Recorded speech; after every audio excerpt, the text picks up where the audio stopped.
আসসালামু আলাইকুম, welcome to my channel Rakan's mom kitchen. কেমন আছেন সবাই? আজকে আমি আপনাদের সাথে শেয়ার করব এমন একটি রেসিপি যেটা কিনা আপনারা কম বেশি সকলেই চিনেন। তো চলুন ভিডিওটি দেখে নেওয়া যাক। তার আগে আপনি আমার চ্যানেলে নতুন হয়ে থাকলে প্লিজ চ্যানেলটি সাবস্ক্রাইব করে দিবেন। করলা ভাজিটাকে আমরা অনেকেই পছন্দ করি, আবার অনেকে অপছন্দ করে থাকি। তবে আজকে যে প্রসেসে আমি করলা ভাজিটাকে করে দেখাবো, সেটা যে কখনোই করলা ভাজি খায়নি সেও বলবে যে না, আমি একবার খেয়ে দেখি এটা কেমন হয়েছে।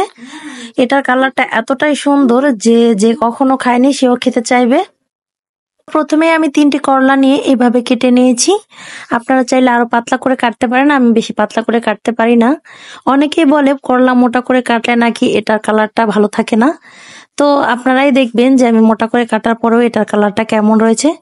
তো আমি সবগুলো করলা এইভাবে কেটে নিয়েছি। এবার আমি এটাকে ধুয়ে রেখেছি। ধুয়ে এটাকে পানির সাথেই রাখতে হবে। তো চুলায় আমি একটা প্যান বসিয়ে এতে আমি 3 টেবিল চামচের মতো রান্নার তেল দিয়ে দিয়েছি। একটা পেঁয়াজ কুচি ও 2টো কাঁচামরিচ কুচি আমি দিয়ে দিয়েছি। তো সাথে সাথে আমি করলাটাকে দিয়ে দেব। তো করলাটাকে আমি পানি থেকে তুলে দিয়ে দিয়েছি সরাসরি। এটাকে আগে কখনোই ছেঁকে রাখবেন না। এইভাবে দেওয়ার ফলে এতে আলাদা করে পানি অ্যাড করার প্রয়োজন হয় না। তো আমি এতে স্বাদ মতো লবণ দিয়ে দিয়েছি। করলা ভাজি করার সময় অবশ্যই চুলার হিট একদম একই লেভেলে রাখতে হবে। এটা কখনো লো বা হাই করা যাবে না, তাতে কালারটা নষ্ট হয়ে যাবে।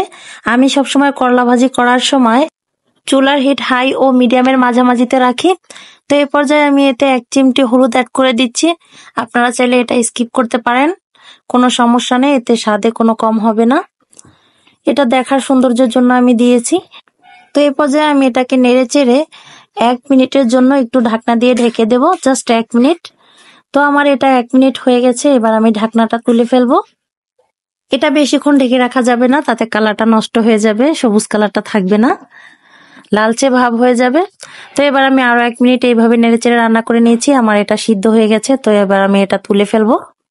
মানুষ নাকি করলা ভাজি তিতার ভয়ে খায় না, কিন্তু আমার বাসায় বাচ্চারাও করলা ভাজি খায়, কারণ এভাবে করলা ভাজি করলে একটু তিতা লাগে না।